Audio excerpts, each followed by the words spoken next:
know what legacy means. It's what you pass down to your children and your children's children. It's what remains of you when you're gone.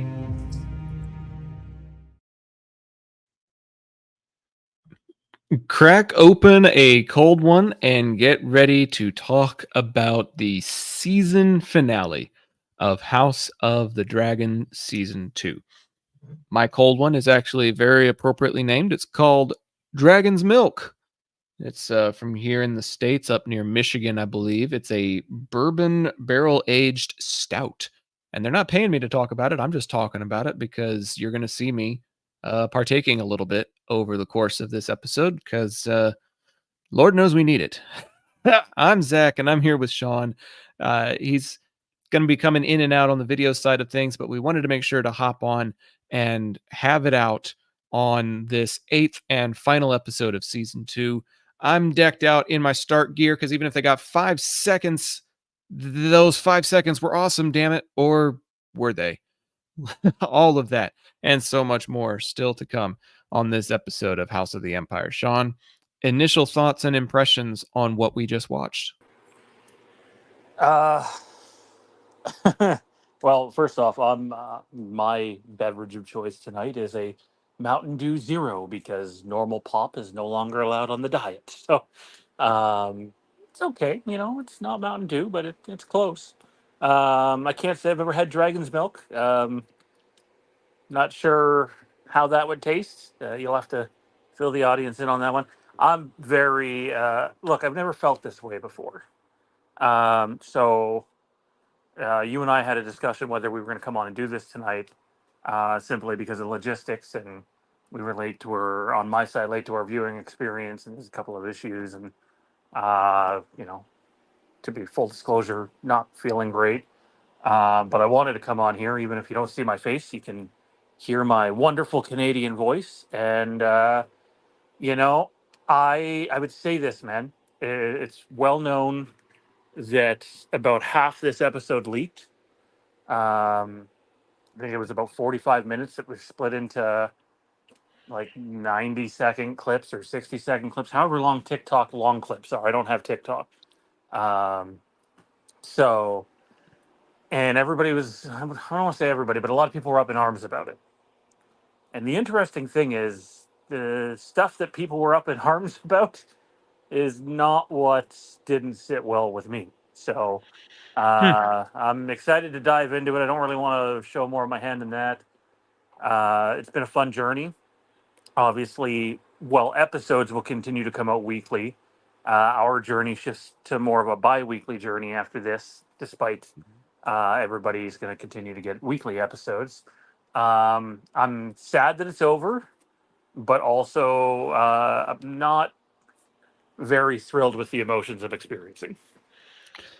It's an interesting balance because the one thing that you and I had been talking about since before this season began, since the announcement that it was going to be reduced from 10 to 8 episodes even, was I'm okay with the reduction as long as they maintain the quality. And there were some elements of this episode that felt like they didn't have the quality that we're used to from Westeros or from Game of Thrones, period. And I have a hunch I know some of the things that you may be making reference to, but it's just kind of sad that we basically hit the nail on the head that, you know, reducing it risks the quality because they may be pumping out just regular old type of episodes, but now there's too fewer. And I do think that is one of the dangers that they fell prey to in this particular season. I think there's enough threads that still need tying up that you could put out another 2 episodes and give us more of the story. And yet they left it where it is so that they, I guess, wouldn't have to do those 2 episodes and they can kind of like push it off to next season almost.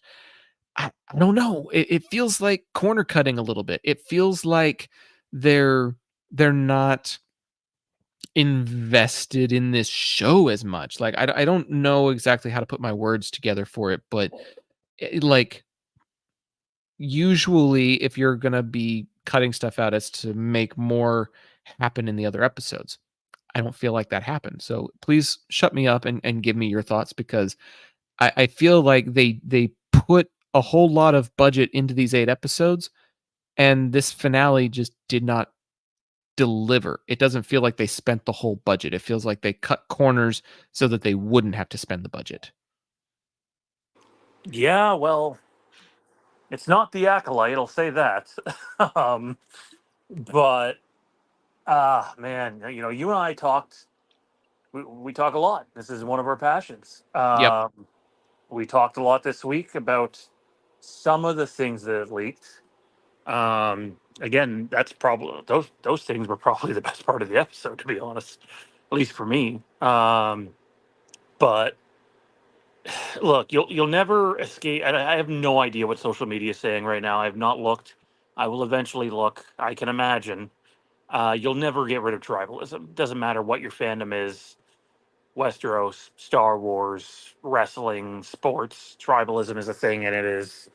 It rears its ugly head every day, every minute, every hour of in social media, on social media. Um, but for me, I was listening to an interview a few weeks ago, and it was not a report. It's not a this is happening. It was speculation that they were trying to take a show that is supposed to be probably 4 seasons at most and stretch it out to get 5 by going 10, 8, 8, 8, 6. And I got to tell you, man, you watch this episode and it's really hard not to agree with that take. I didn't think there was any production value issues with the episode, really. Definitely not the strongest it's ever been, but still miles ahead of other shows. I know for book fans, keeping in mind Zach and I have not read all Fire and Blood. In fact, I think Zach knows a little more than I do about Fire and Blood. I know more about when you get to the post-Dragon era, but I, you know, you're going to have people bitching about source material, and there is a lot of diversion from that in this episode that takes place from the little that I do know. And my rebuttal to that is it's a TV show, it's not a book. The book is told from a historical point of view and an unreliable source, so don't get yourself caught up on source material. Especially you and I talked about it the other day. You were working, I was driving, and we both mentioned like, hey, the TV writers, the writers' room, if you will, Ryan Condal and company, are really doing a heavy lifting job with this source material because there really isn't a lot there to make a TV show out of. And you mentioned the same thing with the Night of the Seven Kingdoms, which we got a 6-second peek at today, which I actually liked. Yeah, I might have liked the 6 seconds better than the episode. Um, yeah, that tells you where my thoughts are. Jesus, dude. Yeah, here. I'll say this, and I'll hand it back to you. Far and away the worst season finale of a Game of Thrones material ever, and I don't think there's a close second.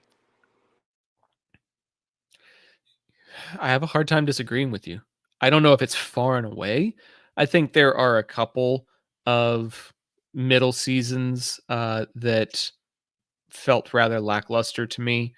But I don't know if I don't know if I could find anything that I would call the like worse than this.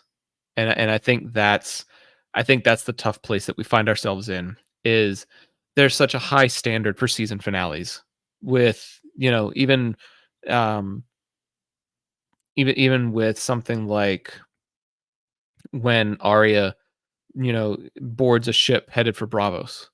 Even that gives you like a sense of adventure, and you're like, "Oh, I wonder what she's going to go do. I wonder where she's off to.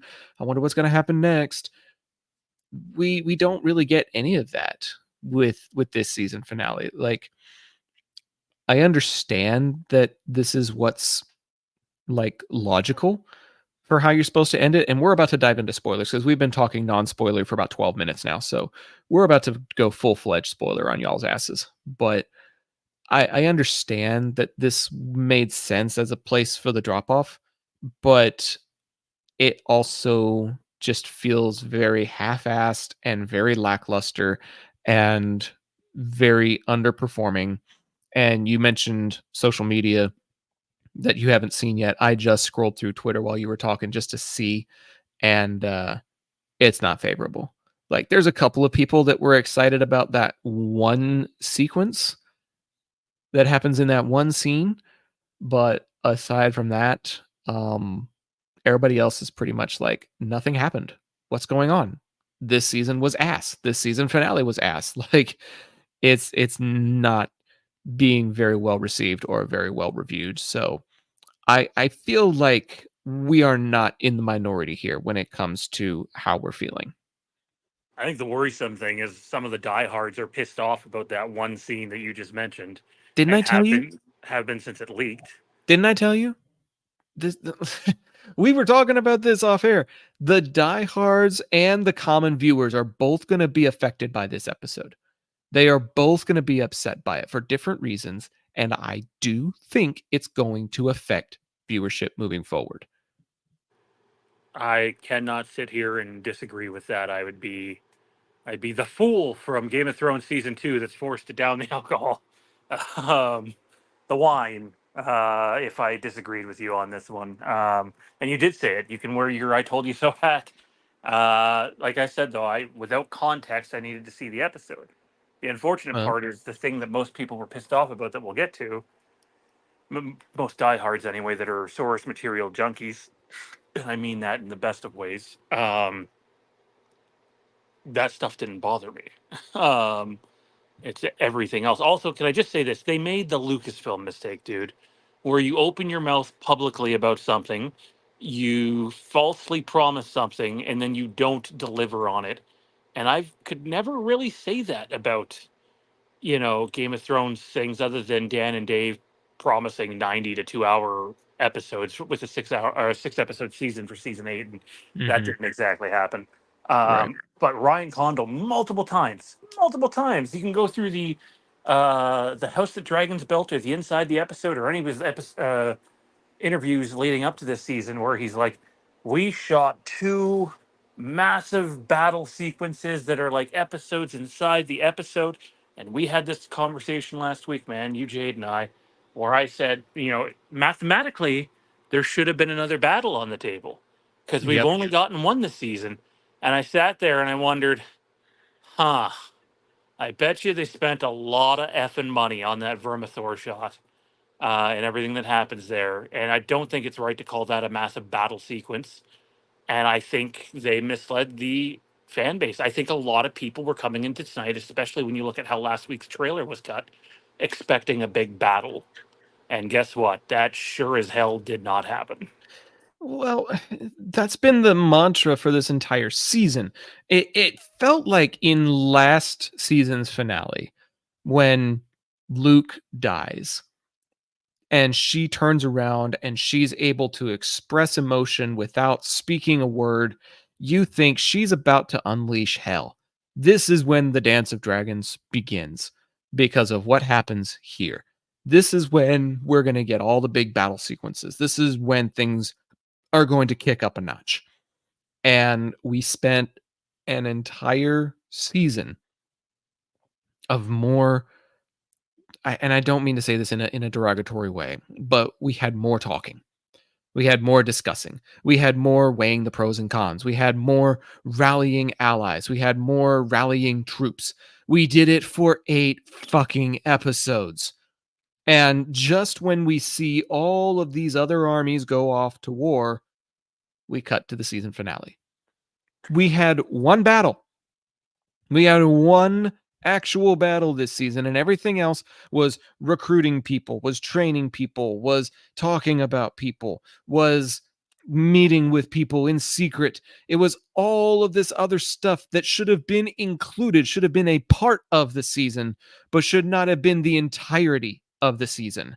And I think that's where my frustration lies is I wanted more battles. I wanted more weighing the cost. I didn't want to listen to Mr. Kristen fucking Crispin talking about his fate. I wanted him to meet his fate. I wanted to watch his ass get burned. Okay? I there were so many things that I wanted from this season that did not come through. And I think you're right. I think even with lowered expectations, and people can go back and watch the archives, people can go back and watch our previous videos and our history. I think we had very tempered expectations. I think we had very tempered hopes. And for those moderate hopes to not even get met, and for like us continuing to cling, oh, well, it didn't happen this episode, be patient. Oh, well, it didn't happen this episode, be patient. Our patience did not fucking pay off. And that's why I'm mad. Yeah, you could have, I mean, they did sell us. They sold us on two big battle sequences, and in fact, I quote, they said they were the biggest they'd done in House of the Dragon yet. Which the bar wasn't high, but still, you're hyping it up at that point. And since we got the first one in 4, you could have sold me on the last one being in 8 and having 3 Yep. episodes build up, deliver, 3 episodes build up, deliver. Yep. I even would have rathered, 7 episodes build up and deliver on one big one. No. And like we had the Eric and Arc thing earlier. No. Sorry. I'm just going to cut you off there. Blackwater's that way. There were other fights, even if it's like hand-to-hand combat or some sort of a skirmish, to do 7 consecutive episodes. No, I'm talking about in Game of Thrones. I'm talking about in the actual Game of Thrones. There were other like hand-to-hand combats. There were other pieces of action that supplemented until the big payoff. We didn't even get a supplement. Is there anything other than Eric and Arc in this in terms of the hand-to-hand stuff? I don't believe so. No. I can't think of one. No. And to me, that's a problem. Like, you want to forego the big battle sequences, that's fine, but you still got to, like, look at Ned and Jaime in season 1 of Game of Thrones. We don't get a big battle, but that whole showdown serves as a big battle. Yep. And, there's still some action that happens in it. And, dude, you could rename this season, you might find this fitting, Call the Banners, because that's basically what it was. Yeah. Yeah. I mean, that's the name of one of our previous podcasts for those of you that don't know. But yeah, it was just summoning allies. It was rallying people at Harrenhal. It was marching the troops from Old Town. You see the Lannisters, you see the Starks, you see the free cities of Bravos and wherever else, deciding to form a formidable armada across the narrow sea. Like you've got all of these different banners being summoned, but nothing comes of it. Like, hell, even implied battles. We got the Battle of the Burning Mill. That was it. That was the only, like, even really implied battle aside from Rook's Rest. Which we see none of. Right, we saw nothing of that. But I would refer you back to season 2 because that's when Robb calls his banners after he finds out that his father is dead. He calls his banners and he starts winning battle after battle after battle. Even if it's off screen, he's winning. And you're getting the sense that he's winning. And you see how pissed off Tywin Lannister gets because he's winning. Like, there's not even implied battle sequences all that much. There's the burning of the town in this season. We see one village on fire because Aemon doesn't know how to control his temper. But for 5 seconds. Right. But aside from that, we don't get all that much. Like there's nothing to let us know that war has broken out. It's another fucking season of war is looming. It's time for war, damn it. It's time for fights. It's time for death. It's time for there to be some impactful moment that makes you realize, oh shit, this is what I've been waiting for. We got that with Luke's death in the season 1 finale. It was big. It was impactful. It was meaningful. And we got nothing of the sort in this season.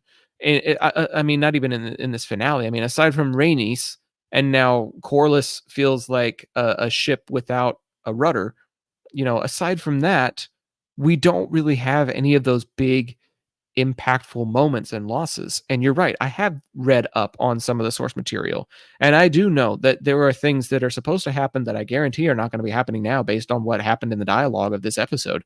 But there's stuff that's supposed to happen that is now not going to happen.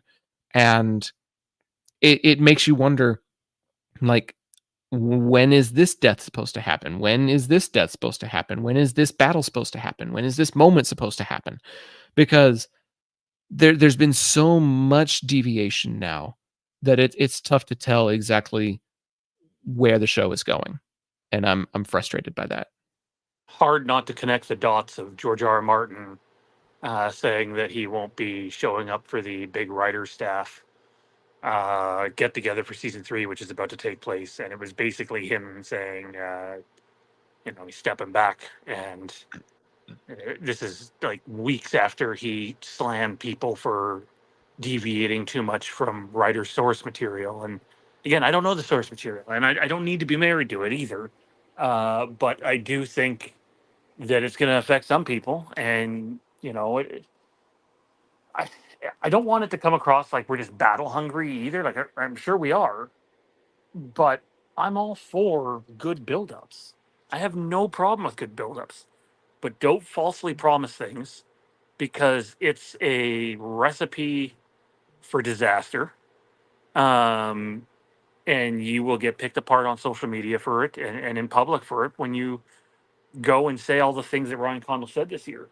And it's scary, man, because now I'm thinking back to our conversation that we had in private the other day and going, man, wow, I don't know if I could go back in time and tell Zach just how right he was if he would believe me to that much of a T.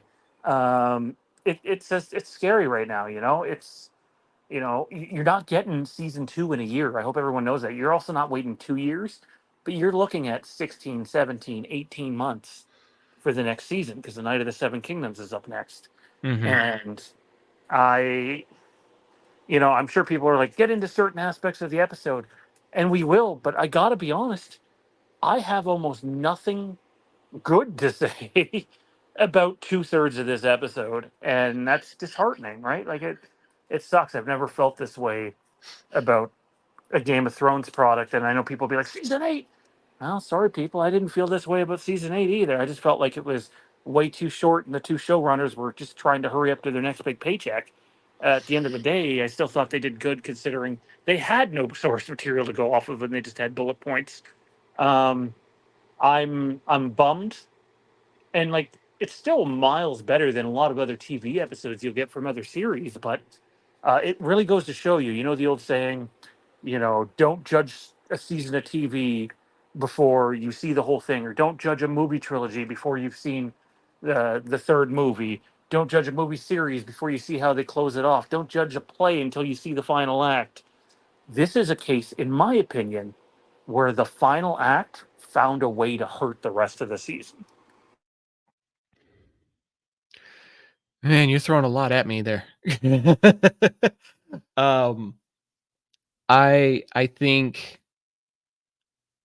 it's very telling of what kind of, like you said, what kind of respect they're going to give to the source material because of the deviations, because of the things that they told and the way that they're going with this.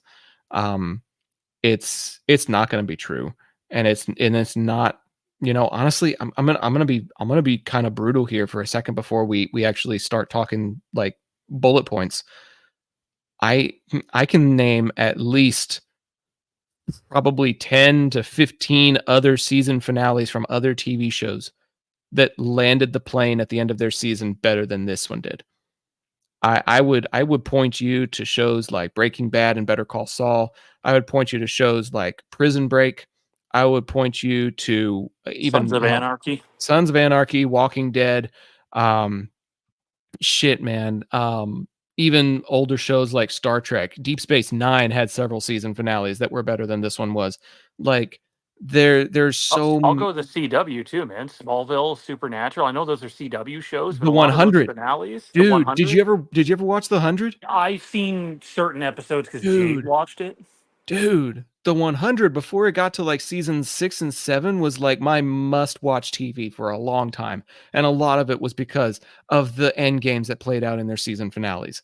Like, as far as season finales go, this is not better than most TV. Like, I'm gonna take it a step further. This is not better than a lot of other TV out there, because we just named off at least a dozen shows that have better season finales. This is about as mediocre of a season finale as we could possibly get from the world of Westeros. And that is disheartening, and it's discouraging, because this is something that is supposed to be getting people excited for future iterations. And instead, it's got social media buzzing about how nothing happened and how it's ass. And it's got the diehards complaining because it's deviating from the source material. And it's got people like us who waited the entire season for some sort of big moment, big payoff. And it passed right by us without even knowing it. Like, you suspected that it might be the Vermithor scene, and I was like, well, maybe not. But honestly, it kind of passed right by us. And we get to this episode, and again, just more mediocrity than I would care to admit. Yeah, it's it's tough, dude. They have, and this is an area where if they only had, you got to remember when a normal season of TV before we started to get these extended waits would come out. It's not like you're waiting another year, even for an HBO product, for the next season to begin. It's more like 9 months, 10 months. You're looking at almost double that, and ending. You don't have Rhaenyra turning around looking at the camera after her son's just been killed as that epic build up. Holy crap, here we go. In this episode, it ended on a sour note. Now, for those of you that love the episode, I envy you. I'm not one of those people. I thought there was a lot of wasted screen time in this episode, things that didn't need to be shown, people that had more screen time in this episode than they had in the rest of the season combined. It just made me want to hit my head off the wall. And it's like, now you have your fan base who's going to wait 16, 17, 18 months before we continue. And I got to tell you, Zach hit the nail on the head in our private conversation we had the other day. Viewership will be down. That doesn't mean they can't win it back. It's not like, oh my God, I'm out on the show. I'm out. I'm not out on the show, but my enthusiasm going into season 3 compared to my enthusiasm going into season 2 would be about half, if that. Mm-hmm. And that's disheartening. And if I feel that way, I can only imagine how people who are less passionate about House of the Dragon are feeling after that. And even if A Night of the Seven Kingdoms is really, really good, it still doesn't really do anything to hype you up for the next season of House of Dragon. Now, they could come out and they could have 8 episodes in the next season, or 10 episodes again, which is unlikely. And I do wonder, you brought up the budget thing. How much are they trying to save some of that budget to add to the season 3 budget to have just a Game of Thrones season 7 type show where there's just a ton of CG and the budget balloons, and it doesn't make it better though. Not for me. Like, Dude, they went about it the wrong way, man. If you want a bigger budget for season 3, don't trim the budget of season 2 and get people pissed off about how bad season 2 was. Deliver a fucking good season 2 so that HBO will have no choice but to increase the budget for season 3. agreed. Like, just deliver a good fucking season. It's not that hard. You've done it. Like, you've got a 90% success rate. Even if people didn't like season 8, a vast majority were excited for season 2 after the events of season 1. So you're looking at 8 out of the 9 seasons of HBO Game of Thrones type stuff being successful, being well received. That's 88.8%. You've got a freaking amazing success ratio, and you still don't deliver.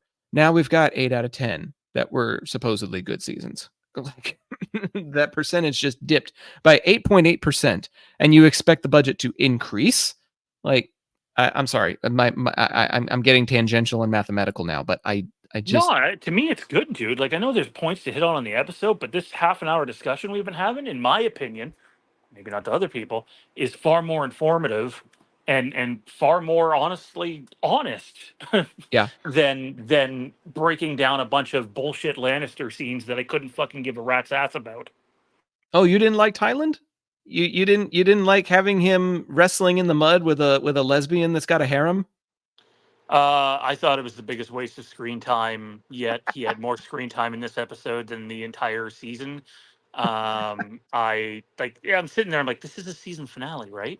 Yeah. Some people will be like, Game of Thrones doesn't end with like all these massive battle sequences in the season finale, right? My response would be like, you're right. No, it's a lot of fallout. And guess what? The fallout is compelling and fantastic. And characters like Tywin Lannister added to the fallout of those finales throughout the first 4 seasons, the fourth one being his death, obviously. And just, it was not that in this episode, man. Like, I'm sitting there watching it, and the best way I can put it is I'm legitimately feeling ill about how mediocre it is, because that's not a word that we use with this franchise very often. I lost it. I pretty much wanted to throw something when he was standing in front of a crowd and very like nervously singing a sea shanty. Like, that is not a Game of Thrones episode, let alone a Game of Thrones season finale, to have a grown-ass man standing timidly in front of a crowd singing a song set on the high seas, but you're in a freaking banquet hall. Like, you don't need that. It is inconsequential to the story. Like, you don't need to have another scene with them having dinner. You just have them have that stupid mud fight or have some other type of fight. It doesn't have to be a fight in the mud. Just have them do something else where he gains their respect. And she's like, okay, I respect you. I will sail with you. Like, it doesn't need to be that hard. It doesn't need to be that complicated, but they make it that way anyways. And You didn't Aegon, need any of it, in my opinion. Like, Aegon being a little chicken shit was another thing that I didn't care about. Like, I think it's supposed to mimic when Tyrion flees and goes to Essos in the original Game of Thrones. oh You boy. you see him with Larys, and it's again the Master of Whispers, and it's supposed to be, reminiscent of when Varys and Tyrion head across the sea.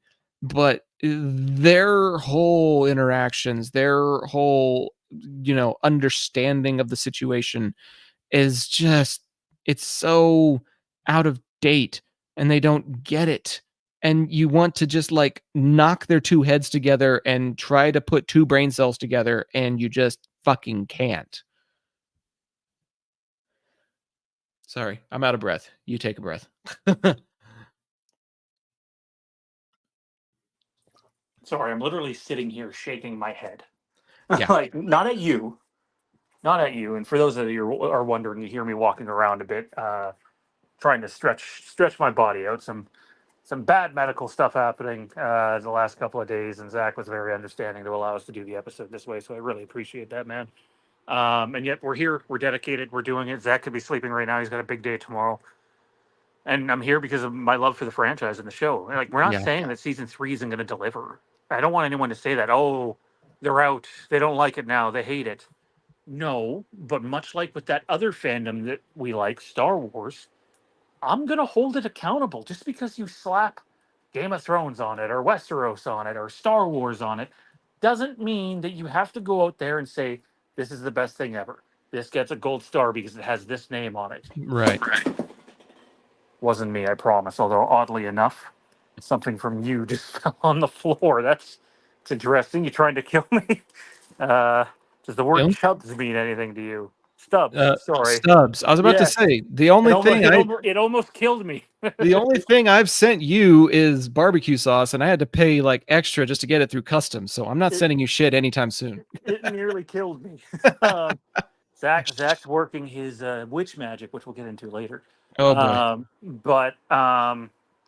Yeah, they could come out and they could kill season 3. If it's 8 episodes and we get 3 massive battle sequences, or even 2, that are high quality shit, then great. But I get the frustration.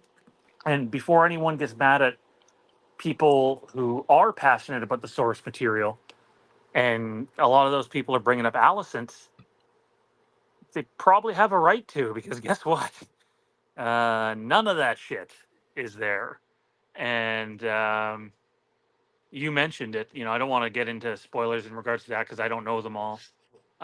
Jade and I talked about a few that we do know, not tonight, but a couple weeks ago. And it's like, I think we're at a point, much like with Game of Thrones season 8, where you can throw the source material out the window. And if you are watching just because you want to see certain things happen, don't assume that they're going to happen, right or wrong. I'm not saying it's right, not saying it's wrong, but I think you are making a mistake if you are assuming certain things are going to happen at this point. Well, I don't know if we need to tell people to mute us or skip ahead or anything like that, but I'm about to go off on some of the missing source material, or some of the source material that Just up to this point. that is not going to happen now because of the events of episode 4 and episode 8. I don't know how I feel about this in case they swerve and do come back, and it's like, Zach, they did do it, just a different roadmap to get there. No. It like some of the official stuff that is supposed to be a part of the canon, that's supposed to be in the source material, involves Dreamfire, and it involves Sunfire, and Dreamfire is officially withdrawn from the battle. Helena straight up says, I'm not doing that. And Aegon says, I'm sure he hasn't laid eyes on the body, but he says in this episode that his dragon is dead. And his dragon is supposed to be one that is a pretty critical player in the death of a couple of certain characters that are still alive right now. So a very significant one. A very significant one. And the fact if you've seen Game of Thrones, it spoiled it for you. And the fact that Sunfire is now, well, here's the deal. You're talking about Joffrey, right? Yep. Well, all he says is it was her half brother. He doesn't say which one. So I think that's fair. I think that's where they're taking creative liberties with it. If they're going to kill off Sunfire, then that means they're just setting up Aemond and Vhagar to be bigger players, because she has other half brothers. But Sunfire is supposed to be the one that kills Rhaenyra. There, I said it. And now that Sunfire's dead, we don't know who or what could kill the queen. So there's still a lot that does not get explained. There's a whole other character in the source material called Nettles that is supposed to be the one that catches Sheepstealer. And in this episode, who is it that found Sheepstealer? Why, it's Rhaena. So Rhaena, who was not a dragon rider in the source material, is now combining characters with this Nettles person that now does not exist in this show. And unless also, to touch on the Nettles thing, not that I know too much about the character, but I do know this. It's one of George R.R. Martin's favorite characters. And it's kind of hard to not line that up with what happened in the last week. Mm-hmm. Yeah. Because, like you said, Martin is no longer part of the writing staff, and it's probably because the writing staff decided to just scrap Nettles' character entirely and do something else with Sheepstealer's character. So, there's a lot of stuff that is no longer a part of this that was supposed to be a part of this.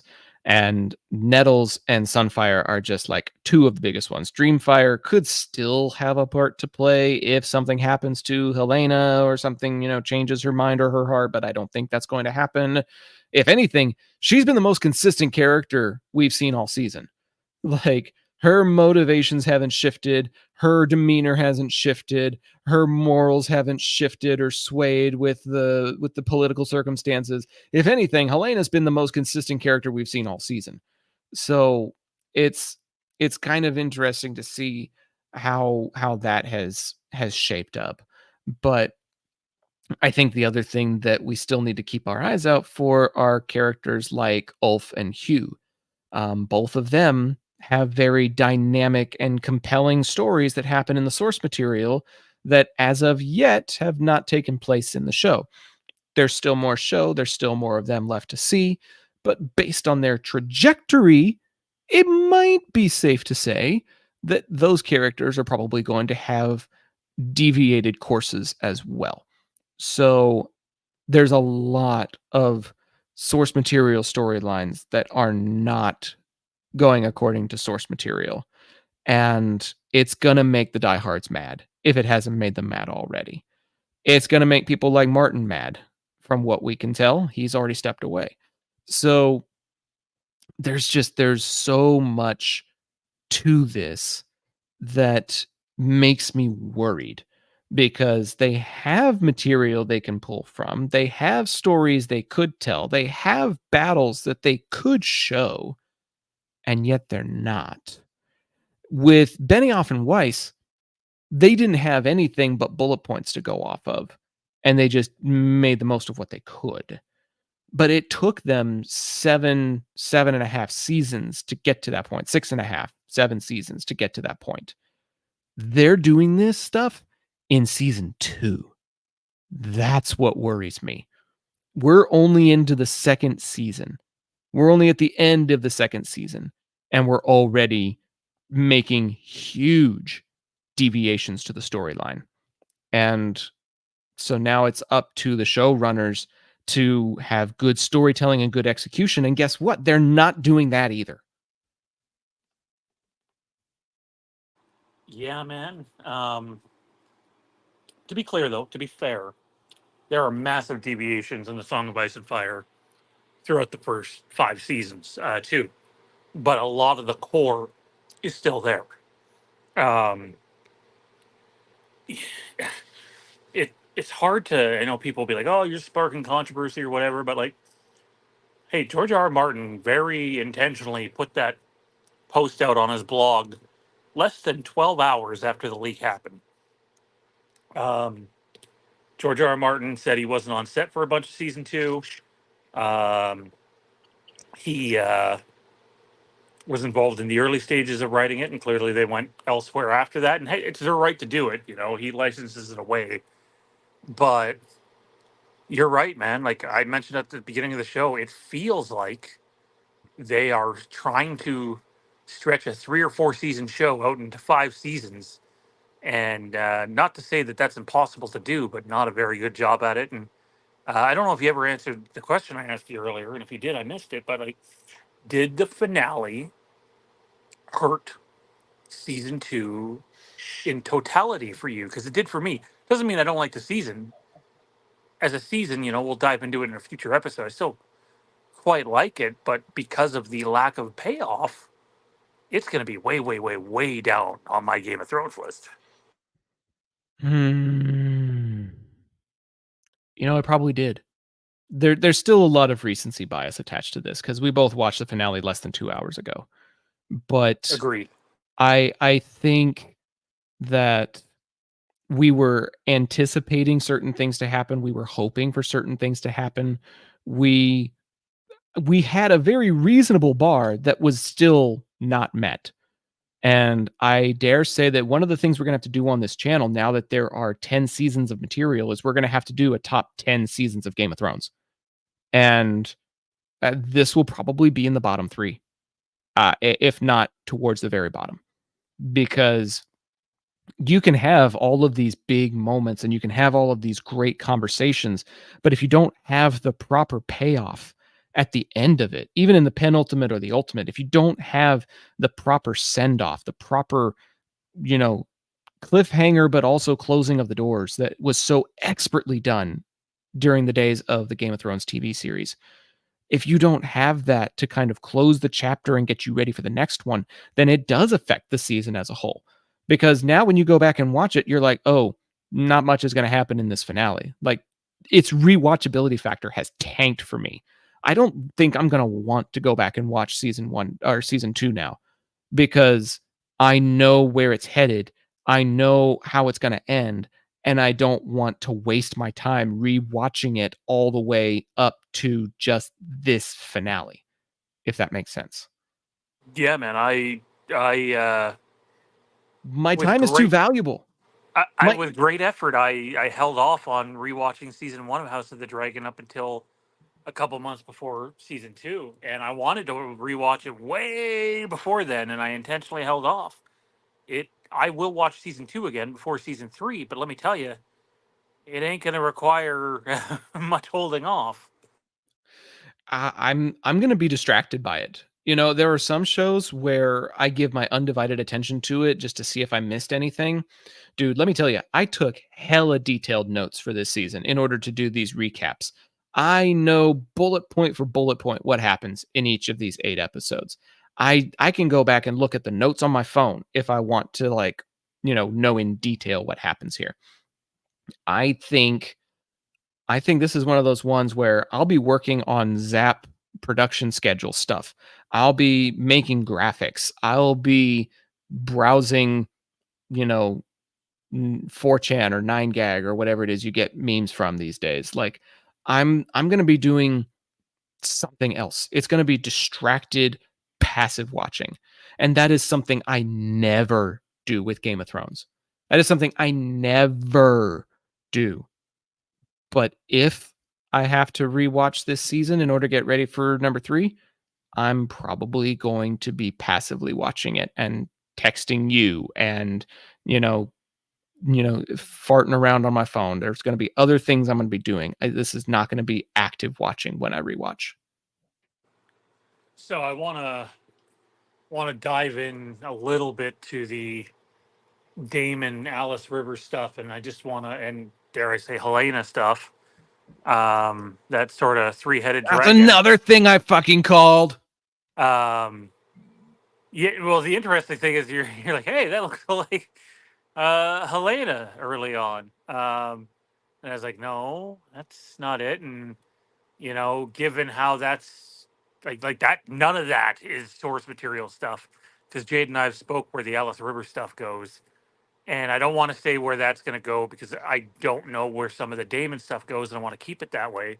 Not that it's necessarily going to get followed, but it's very clear that some of the Alice River stuff now will be impossible to follow up on the source material, depending on what you made of Helena's role in that. And so let me just dive into that, man, before we get into the dream sequence, which I'd have to go back and freeze every single frame of it to not miss anything. She's a prophetess and a warg, and she may be like related to or straight up be the three-eyed fucking raven. Yeah, that's the gist that I got. So, like, wait, hang on. Are we talking about Helena or Alice Rivers, or do you believe they're one and the same? I find it hard to believe that they're not one and the same at this point.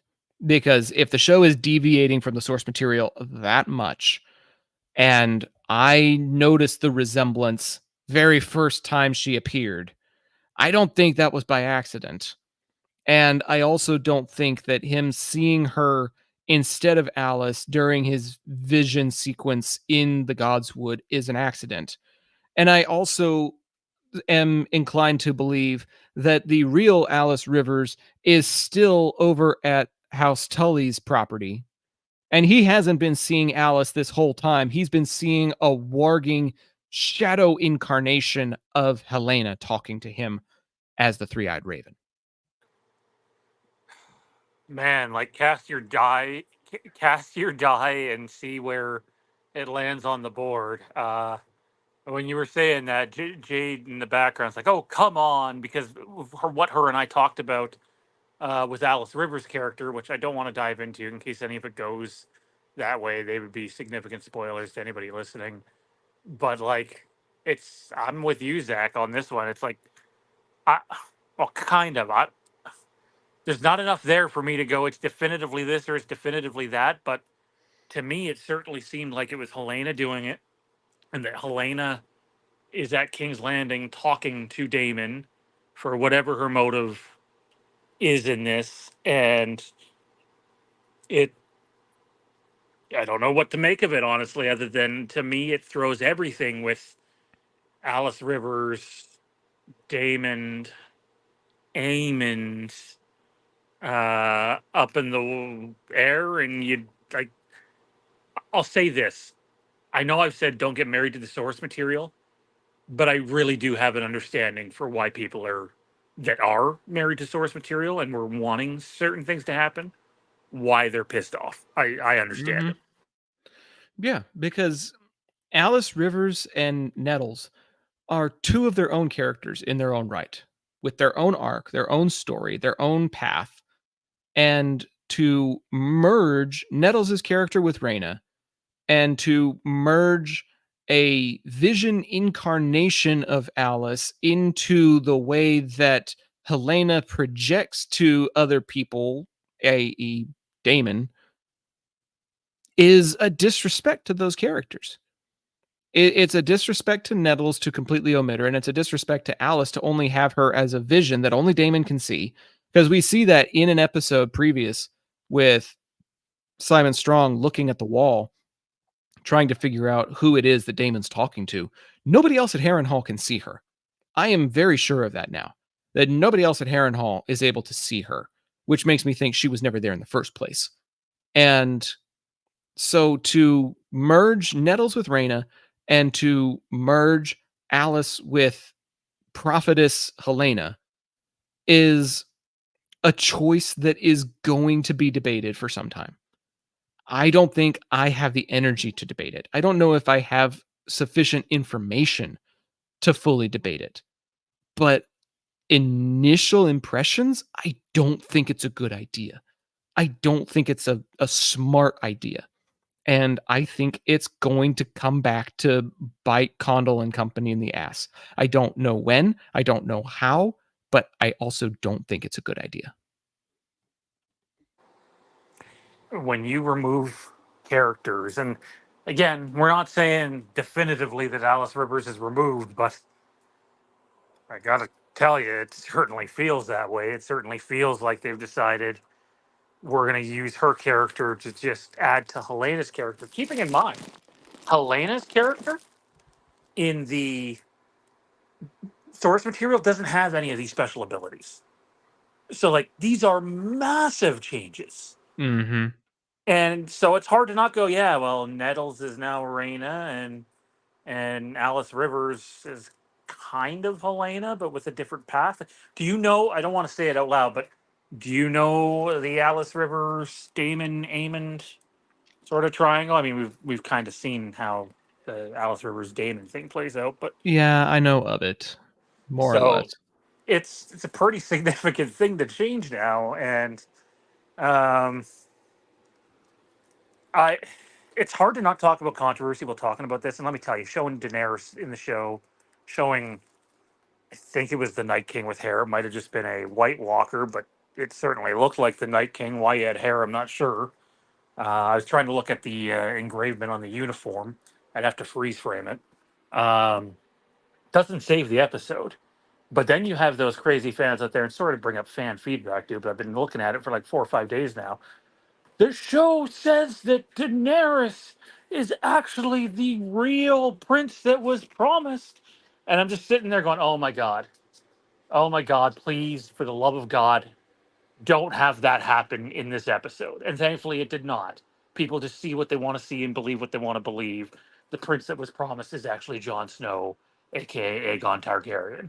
Um, but it, man, I definitely see where the controversy around all of it is.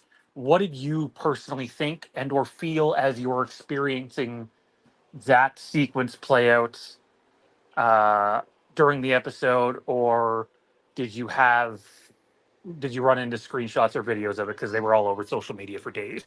Yeah, I had it spoiled for me. So I had an idea of what it was going to be and what the context was going to be. Um, but I didn't get um, what the outcome would be. And I was actually pretty impressed with Damon's character. And I will say this is probably one of the better parts of the episode for me is he comes into Harrenhal very smug, very ambitious, very self-centered. And he has a few experiences that are humbling. And he doesn't scoff when Alice mentions that this is like a place where you can experience omens and whatnot. And he's just like, you know what? I'm not going to do that anymore. And she's like, I'm impressed. And then he finally like is willing to give himself over to the visions of his brother and the visions that he's about to experience here in the God's Wood. And when he comes away from it, he even says the phrase in High Valyrian. The Stark fan in me was super happy when he actually said, "Winter is coming." He has the context now. He has the big picture. He has the understanding of what's really coming, what's really on the way. And he realizes that in order to prevent that bigger picture, that bigger context from happening, he has this particular role to play in this moment, here and now. And he embraces that role as the king consort. He embraces that role as the person that's rallying an army for his niece bride. And I appreciated that and I respected that it took several episodes, but he experienced a transformation at Harrenhal that paid big dividends for Team Black by the time it was all said and done. I would say, despite I know a lot of people were critical of Damon's Harrenhal arc in season 2, and it did drag out a while. Although I got my payoff with Patty coming back a couple of times. Um, it's probably the most developed arc in the season.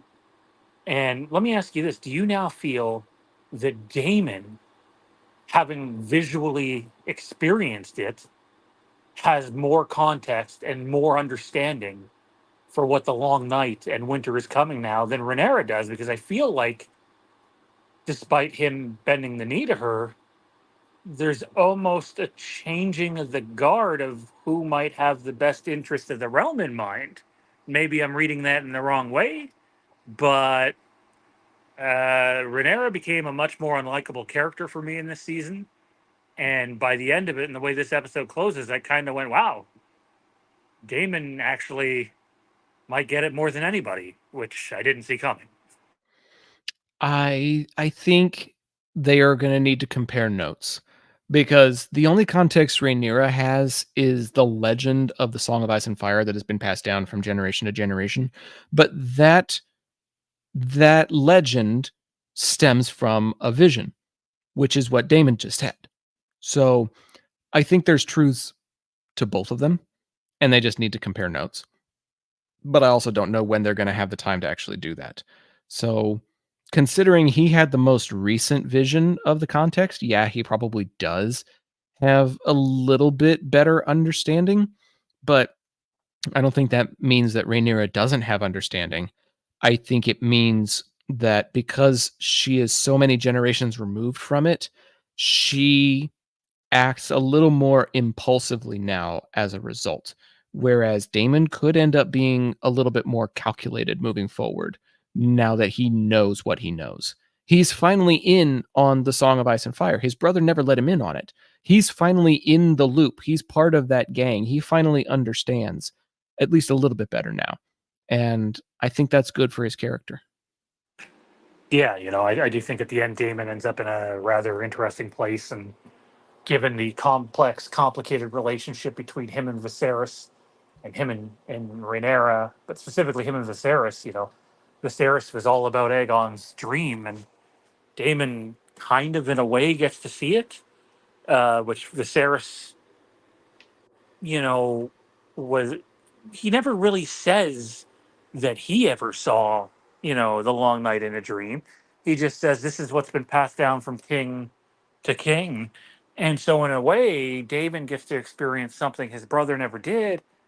And I don't know if that makes him feel closer to his brother, but like it, and it could just be, Matt Smith's incredible acting, and Daemon hasn't changed all that much. But to me, he came across like a changed man. And I thought far and away it was the best part of the episode. It's not hard to find the best part of this episode, though, because everything else Agreed. was not all that great. So let's just talk about the final montage and what it means for the season, as well as what it means for the show, because you're finally mounting all of these different forces that have been gathered. You mentioned calling the banners.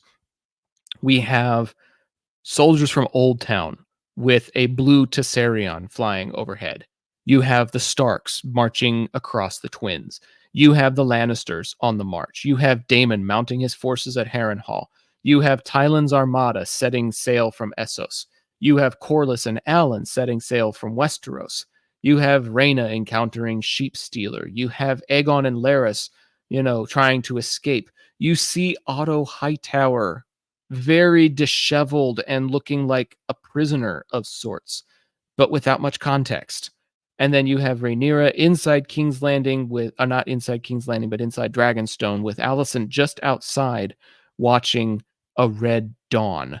What did you make of all of these miniature cutscenes as the season was coming to a close? They're showing you all of the loose ends that they intend to tie up, but it's all just one big fucking tease. Just that, man. Oh, hey, there's the trailer for season 3. Cool. The only thing I found to be of any value is Otto locked up. It's like, oh, well, how did he end up that way? I feel like it's Lair's that got a hold of him, and he's probably in the dungeon of King's Landing somewhere. Um, but yeah, like I wish I could sit here and you just spelled it out so beautifully, probably better than the show did. But I felt like they thought, let's give them this awesome montage and put Ramin's awesome score in there of all the houses and blend them in one after another to get people hyped up. And this'll do it. This'll be the hype train for next season. And not to say the score isn't good, he's brilliant at what he does. That being said, no, not enough for me, man. You nailed it. It's a tease, and couldn't have cared less. The only interesting thing they showed was Otto. It's all a tease of things that we were supposed to see in this season. I think that's the part that frustrates me. These are all things that should not be pushed off to next year. We should have seen Rhaena encounter Sheep Stealer. We should have seen Otto before the final montage. We should have seen a ship battle of some kind, even if a skirmish. We should have seen something on the high seas by now. We should have seen the Starks marching towards Harrenhal or King's Landing by now. And they're just now at the Twins. We should have seen forces marching from Old Town as soon as they were summoned. Why is Gwaine marching with Cole when Gwaine is from Old Town, but it takes like freaking months later for the actual forces of Old Town to actually be on the march? Like, none of it makes sense time-wise. None of it makes sense timing-wise. Like, of course, Ramin did a fantastic job with the score. He always does. But this is all stuff that we should have gotten in this season, and we probably could have gotten if we had a full 10 episodes, but we didn't. And now I'm more frustrated than I was before the announcement was made, because back when the announcement was first made, I was like, okay, they'll just make them a little longer and they'll make them a little better. Well, actually, no, they didn't make them better, and they're going to make us wait another year and a half before we even get a sniff at any of these things that they're trying to tease us with. So, all in all, very frustrating, very disappointing. Yeah, like you said, man, it was a tease, and I think the creators thought it was going to be a tease that hits like a hammer and delivers the anticipation like they ended in season 1. Not even remotely close. Well, I hate to end it that way. Let's pick one thing besides Damon's character development. Was there any other thing that you felt redeeming? One other good thing from this show or from this episode that we can end on a high note with? The pause is me thinking, which is probably very telling. Um, I personally enjoyed a couple of the conversations that happened at the end of the episode. I really enjoyed Corlys getting his comeuppance from Alan. He just had to stand there and take it while his son laid into him about how he basically waited for his son and his daughter to die before he even acknowledged that Alan existed. And he's like, "You'll forgive me if I don't take your help moving forward, and I will return to the way that I was once this war ended. Once this war ends, I'll return to the way that I was, alone." Like, he doesn't want Corlys's sympathy. He doesn't want Corlys's help. And it's honestly way too little, too late. And everybody's been on eggshells around Corlys because his wife died and his kids have died. This guy gives no fucks. And the way that he lays into him like that was something that I felt was deserved and long overdue.